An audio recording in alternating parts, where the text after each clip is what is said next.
ओ भोले भंडारी बन के ब्रज की नारी गोकुल में आ गए। ओ गोकुल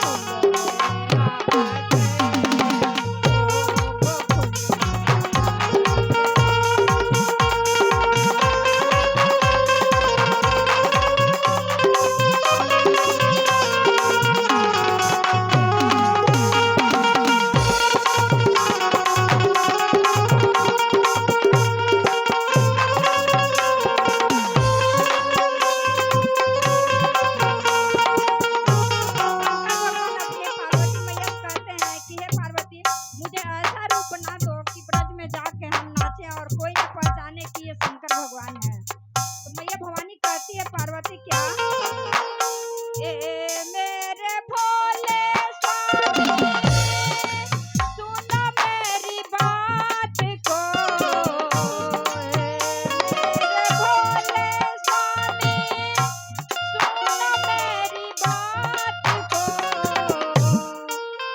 मोहन के सिवा दूजा पुरुष ना जाए रास में।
पार्वती मैया से कि पार्वती मुझे ऐसा रूप बना दो नारी को कि मतलब रास में कोई नहीं जान सके। तो कहते हैं कैसे, तो लगा के बिंदिया पहन की साड़ी चाल चले मत वाली गोकुल